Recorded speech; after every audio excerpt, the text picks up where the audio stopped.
Yes. May I come in, sir? Please come in. Good morning, ma'am. Good morning, sir. Please start. Thank you, sir.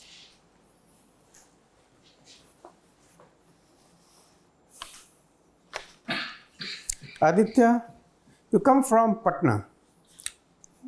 No, Bihar. sir. Actually, I was only born in Patna, but rest all of my life I have spent in Jaipur only. In Jaipur. Yes, sir. Jaipur. Okay. Is it your third chance? Yes. Is it going to be the first interview, or you have appeared in the interview earlier also? No, sir. At interview, this is my first attempt. And written? Also first. First, okay. Yes. You have political science and international relations as subject. Yes. Now, do you think there is a need of any political reforms in the country? Sir, in terms of strengthening our institutions, we can bring political reforms both at the parliament level and also at election commission. Some reforms can be made to strengthen our democracy. Okay. When you say parliament and election commission, that means you are talking about the electoral democracy, yes, and the parliamentary yes, democracy part. But you missed out the Supreme Court. Because amongst institutions, which are important institutions, needed for running a good democracy. Sir, first being legislature, which represents the will of the people, then judiciary, which adjudicates between different verticals of the government, and also independent media, that is very necessary. And election commission too, or not? Yes, sir. Yes. If suppose I want to really misuse these institutions, tell me what are the loopholes I can use. Just being the devil's advocate, the other way around, I want to misuse these institutions. So particularly election commission? All of them, one by one, you can tell one and the other and then one. Sir, in election commission, since there is no codification of model code of conduct, then it can be used selectively to target the opposition parties. In media, there can be media can be used and arm twisted to only share a particular narrative and share the propaganda of any one particular view that is funding that particular channel. At parliamentary level, although there are less chances that it being misused, but there are some positions where the voice of opposition can be stifled. In those manners, all of these institutions definitely have some chance. Supreme Court? Sir, Supreme Court primarily is an independent body. So can you misuse it?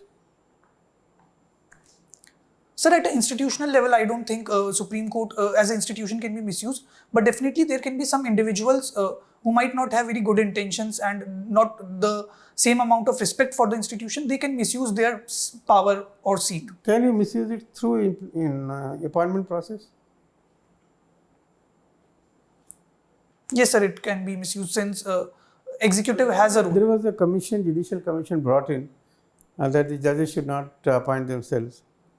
And that was installed by the Supreme Court. Yes. Thinking that it wants to remain independent. Yes. Now, your take on judicial appointments in the country, and if other countries, if you know, to compare as to which one is the best way to appoint judges.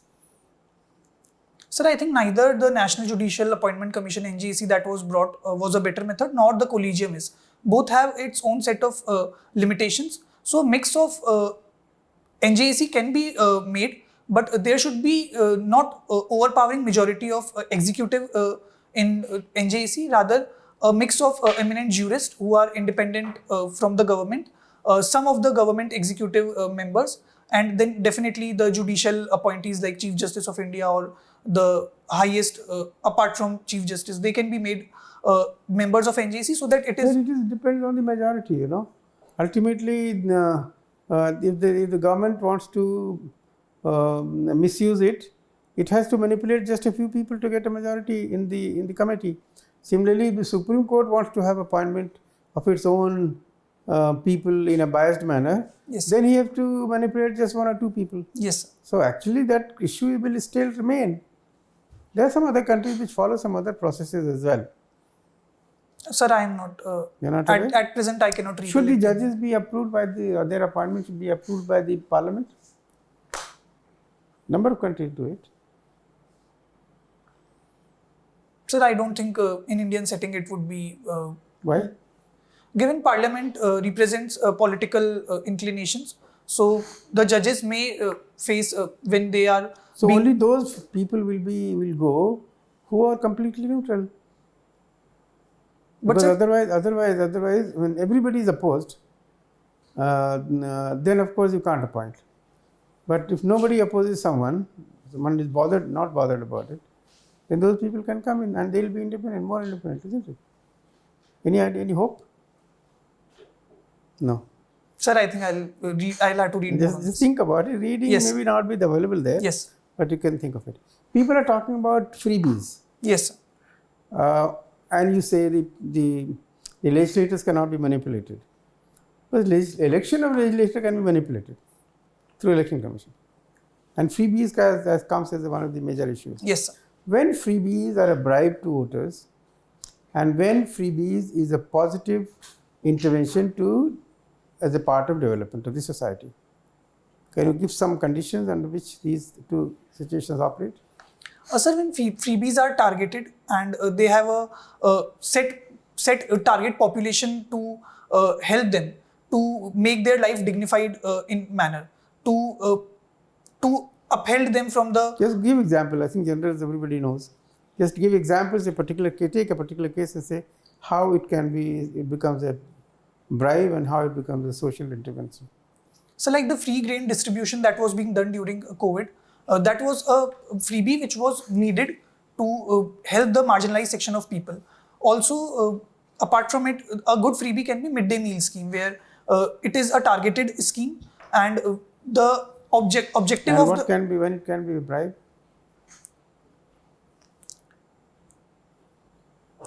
Sir, when these freebies are just announced before elections, they can be considered as a bribe because it manipulates voters to vote to a particular party, and also at the same time they are unsustainable in long run. So these freebies, such freebies can be considered as bribe. Okay. Yesterday, Prime Minister said that the Ukraine and Russia, this problem cannot be solved unless the two sides stand together. Yes.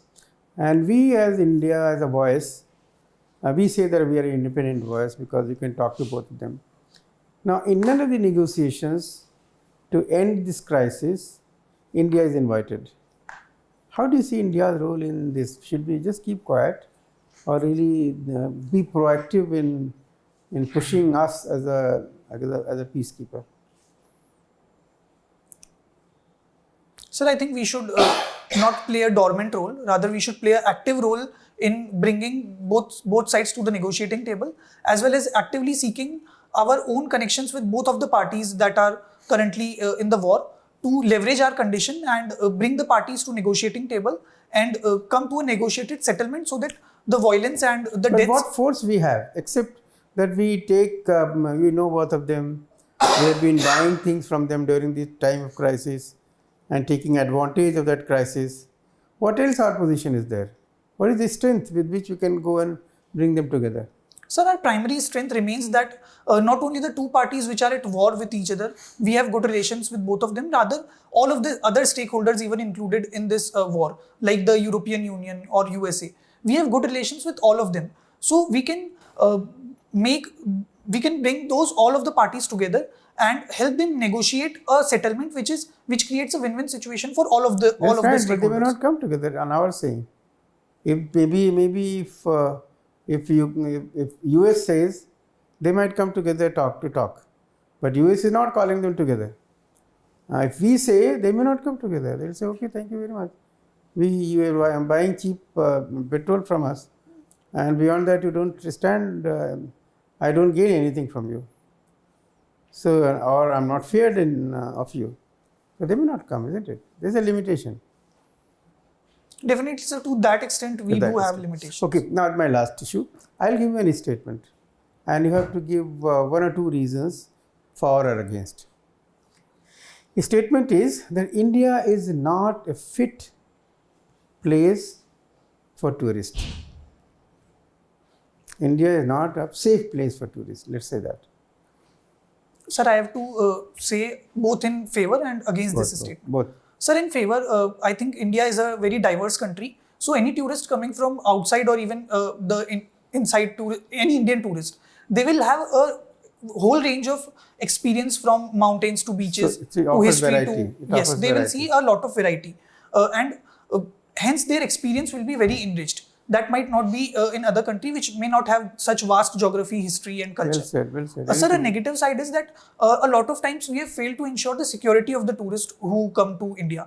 The recent example being the Israeli woman was gang raped at gunpoint in Hampi. So that creates a problem for us, and also we have not been able to act very swiftly and bring justice to these victims of. So what can be done to deal with this kind of thing? That they become safe, because in positive side you said diversity, the other could be cheap also. Yes. Tourism in India is cheap, so that Yes. you mentioned, forgot. But about this one, there is basically things are unsafe.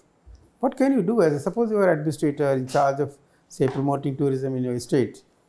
What you do like to do so that people are. Sir, since these problems relate primarily to law and order, so the basic the way we approach Indian citizens in ensuring them a proper law and order, we should take such measures. General issue. There's a very general. Sir, installing solution. CCTVs specific to installing CCTVs and that all of specific. such. That is one thing, yes. But it has got also lighting the areas which are. That is limitations only to the cities, isn't it? The tourist is traveling across the country, across the state that you are in charge. Sir, we can train the guides and people who lead these tourists so that they also ensure to a great extent their security. Anything else? Sir, at present, I cannot recall other steps that can be taken. Transporters, registration of transporters, registration of tourists. Yes, sir. Getting information is not that point? Yes, sir. That is also. Because accountability is one word. You have to fix accountability to all guys involved in the process. Yes. I think that would be just one sentence. Yes. Okay.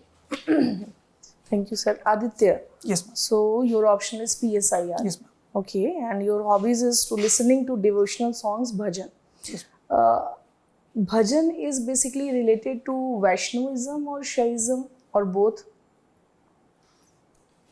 Ma'am, to both, because it started during Bhakti movement. But so, most of bhajan is right now we can see that most of bhajan is related to Vaishnavism, not related to Shaivism. ma'am, definitely the prominent bhajans and the quantity of bhajans related to Vaishnavism are more. But at the same time, there are a lot of bhajans which are related to Shaivism also. So Okay. the bhajans are in both of these domains. Okay. What is the or what which what when we can say that Shaivite? Okay.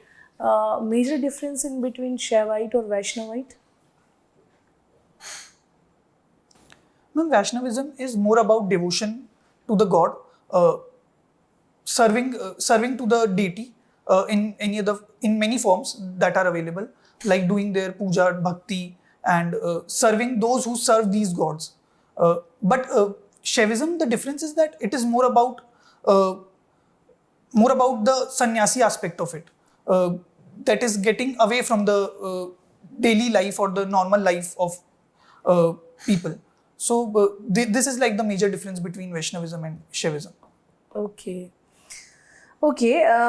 Your prize and medals, like you also have wrote an issue brief on Taiwan states. Yes, okay.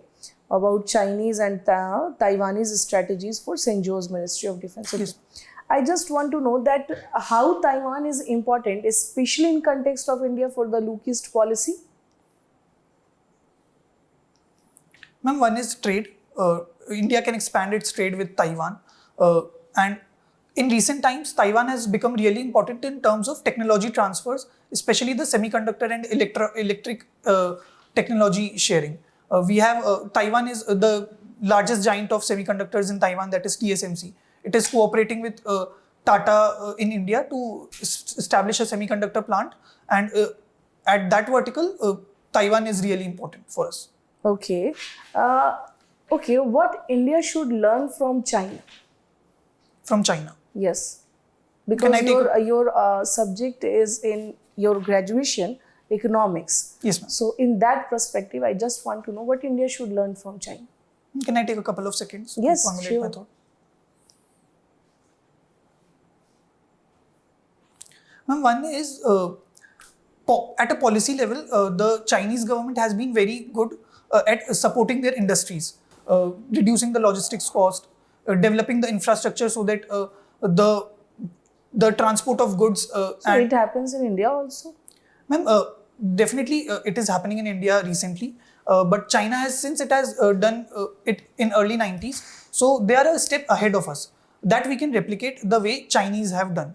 Also, the comparative advantage that China has due to the support that government provides to their industries, that can also be replicated like in currently in form of PLIs and DLI schemes. The government is explicitly supporting. Okay, just one thing about manpower. Okay, so this is said that China is using its manpower in a very, you can say, like productive manner also. So, do you think so? Ma'am, definitely productivity of Chinese labor is very good, but at the same time we need to bear in mind the fact that the large sections of these labor class in China, they are exploited. They need to slog in a great amount of hours in factories. They are paid very less, and that's why the internal demand also of the Chinese economy is very less. That's why China is an export-led economy rather than consumption-led economy. What about the contribution of women? If we are going to a comparison in between India and China, so the contribution of women in economy? Ma'am, precisely, I am not aware of how Chinese women, what their share is in their economy. So I think I am not, at present, I cannot comment on this. Okay, do you think so that Taiwan and China, the main dispute because of like China want to merge in mainland, you know, and in this dispute, do you think so that what is the stand of India is going to help, especially in our foreign policy? The current stand of Yes, India. of India. Ma'am, for long, India has not reiterated the One China policy. Regarding Taiwan, we are following the policy of strategic ambiguity.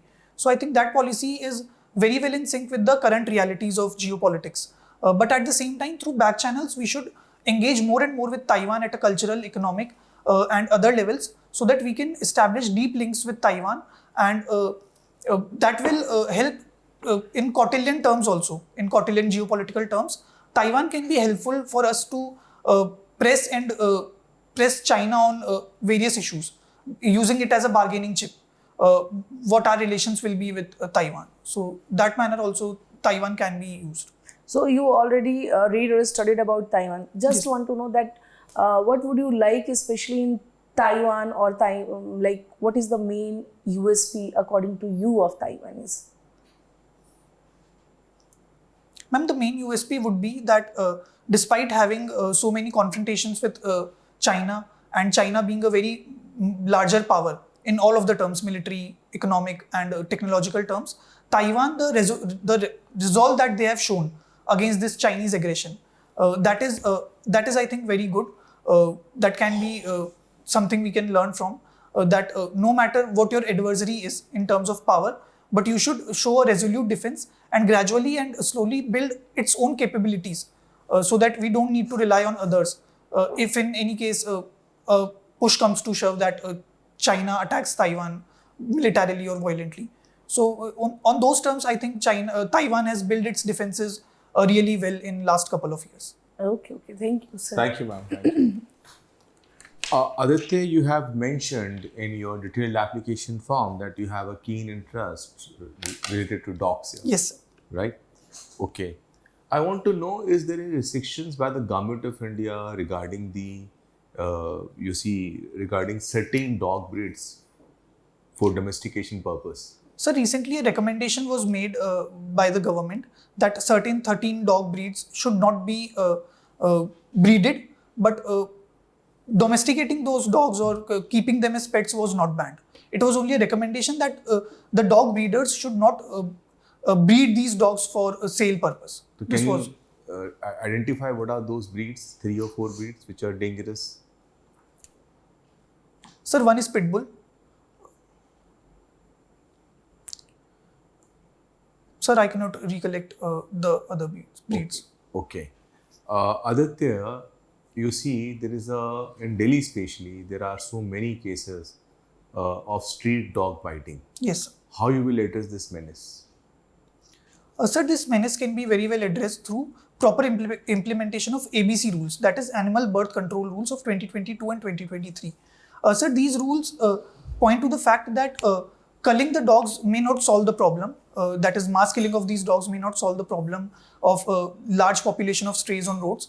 Rather, a much more scientific approach that points to the fact that these dogs need to be spayed and neutered so that they cannot reproduce, and at the same time designated feed spots so that the man-animal conflict regarding these dogs biting people. So these two strategies can work very well to reduce this man-animal conflict regarding dogs.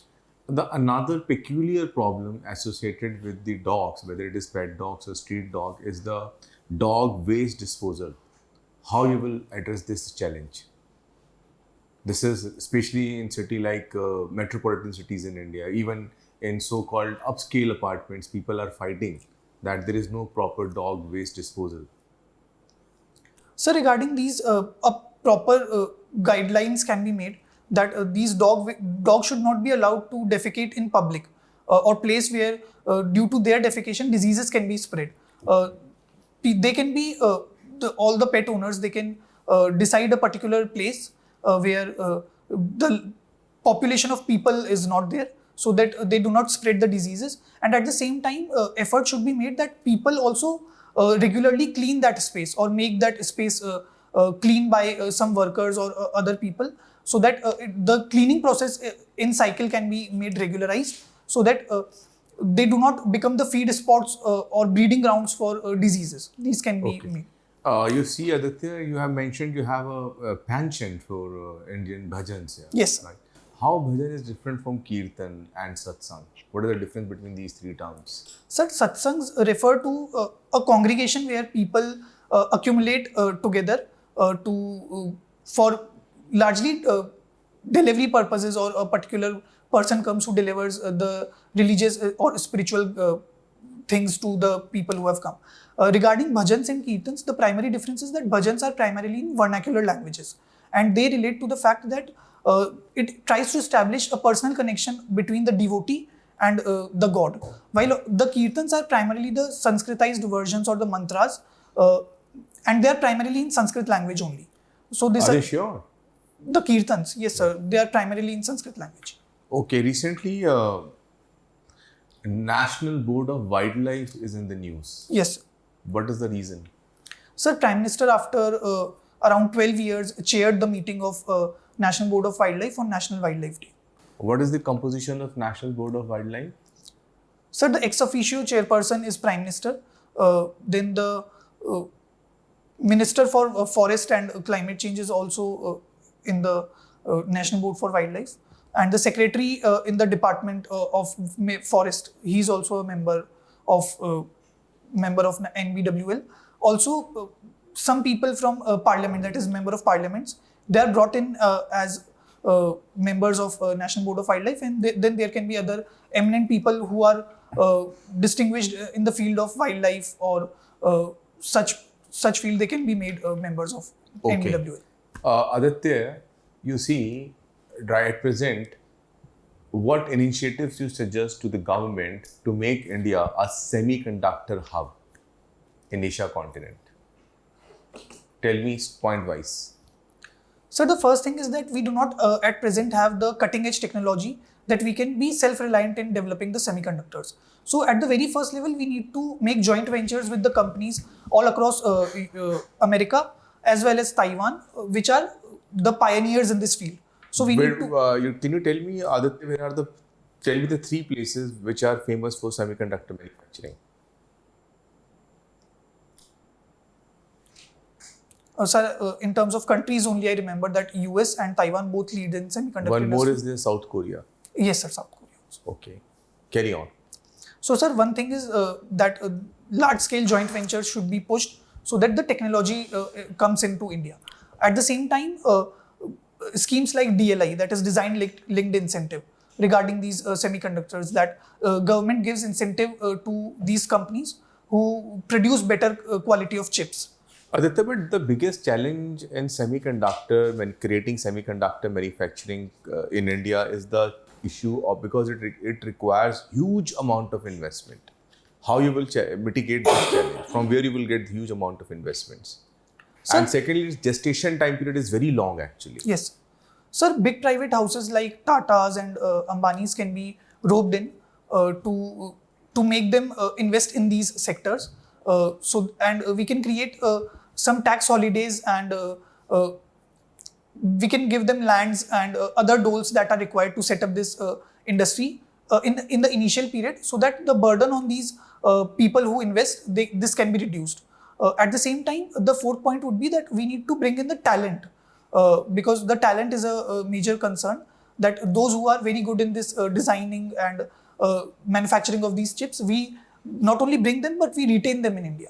So for that, in the current budget, a presumptive taxation scheme was introduced, where the effective taxation for these people who are associated with the semiconductor industry, the effective tax rates were reduced to a great extent. So these four can be some of the major points. Do you think that in contemporary times, in the present moment of time, India is going for chai bowl experiment? Sir, please can you, pardon me, please can you repeat the question? Is India going for a chai bowl experiment? You heard about this term or not? No, sir, I'm not aware of this. Okay, over to you, sir. Thank you, sir. Aditya Acharya. Yes. What is the meaning of Acharya? Sir, Acharya means teacher. What type of teacher? Sir, Who were the Acharyas in ancient India? Sir, in ancient India, Acharyas were referred to as people who were masters at some or the other aspect of Vedas. And they used to deliver them and dictate them to their students. There were Vachaspati, there were Upadhyay, there were Acharya. Yes. What is the difference? Sir, I'm not aware. Okay. The second thing, you are from JNU. Yes. What does JNU stands for? What does JNU stand for? Sir, to me, JNU stands for both diversity as well as equality. Because JNU is such a campus where I've seen people from all walks of life, all across India, and from different socio-economic backgrounds. They are very well integrated in the campus life, and all of them get equal opportunities to excel in various different fields. So, to me, JNU stands for both diversity and equality. Okay, you are from School of International Studies. Yes. What is this SIS? Sir, School of International Studies was established right after independence to do cutting-edge research. No, what is this? There is a sociology for society, there is history for history, there is a geography. What is this SIS? What type of study is this? Sir, primarily it is regarding international affairs only, the So research. it should be international affairs, international relations, international affairs, not SIS. Sir, I'm not aware why this particular name was given. Okay, thank you. Thank you, sir.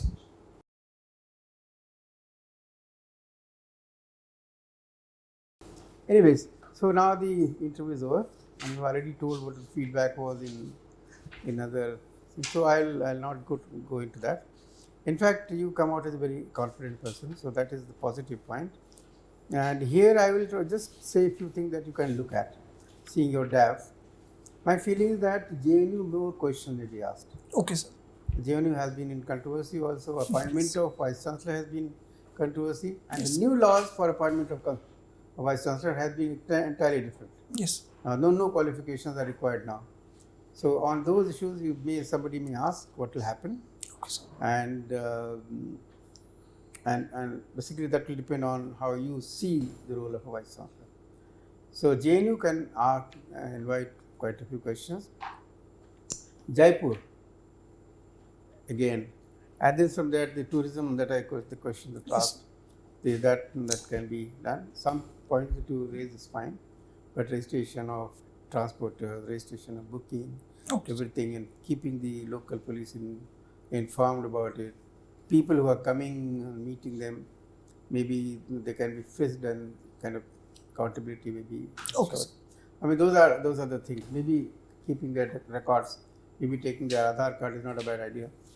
So just accountability, to fix the accountability, something has to be done.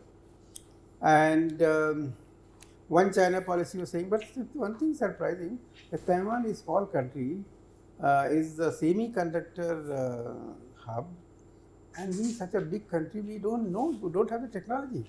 Yes. Money investment is other thing, but so many labs and others, we have not been able to develop the technology. Yes. And even sharing technology, now people are not giving it. Yes. Whosoever wants to give it, Americans or somebody wants to pressurize that organization so that India doesn't get it. Yes. So those are the issues I think you should be very careful on. About dogs, particularly ferocious variety, of course you identified much.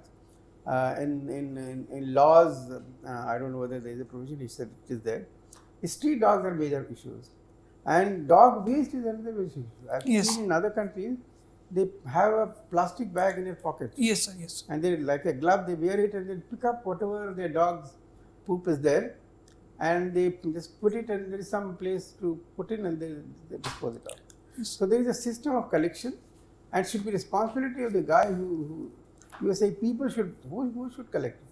The person who is deriving advantage, he should collect it. Okay, sir. Why somebody else should collect it? Yes. And then castration, of course, you talked about, though there are ethical issues there, but probably nothing can be done. Feeding in one place, maybe is another area. Everybody feeds in front of it. So those, and international and other issues. Breeding a dog or feeding a poor man, those are other issues. So, and ethical values from person to person, so you have to have some answer. And of course, current affairs that are happening internationally and nationally. Prime Minister said something yesterday on various aspects that may be questions, and you should have a very balanced reply on those. So just prepare on those lines, and your presentation is good. You are articulate. You should make a good impact. So best of luck. Thank you, sir. Yeah, Aditya, yes, you are very good candidate as per my observation, and your answers are very composed also. Just do one thing, like especially you have to brush up knowledge, especially in context of like Taiwan, because it's mentioned in your DAF. So China and Taiwan, just as I already asked about the USP of Taiwan. So USP, it means like not about the defense strategies of Taiwan. It's about the their unique things. Unique things in the case, you can say like tourism perspectives also, that their night markets are very famous in Taiwan. Yes, ma'am. When the light was cut, Yes, I also very, thought that this answer could have been better. Yes, so that was exactly that I was asking about that. What is their unique USP? On the skill front, they have done like yeah, very so good. skill you already mentioned, as Yes. you already mentioned about that, so that not needed. Okay. Okay, so what's unique about the Taiwan? Why tourism, like that's become the new attraction for the tourism purpose also. Okay. So you have to focus on that areas. Okay. So otherwise, all the best from my side. You're a very good candidate. Thank you. Okay, sir. Aditya, it's best of luck from my side here. You're well prepared.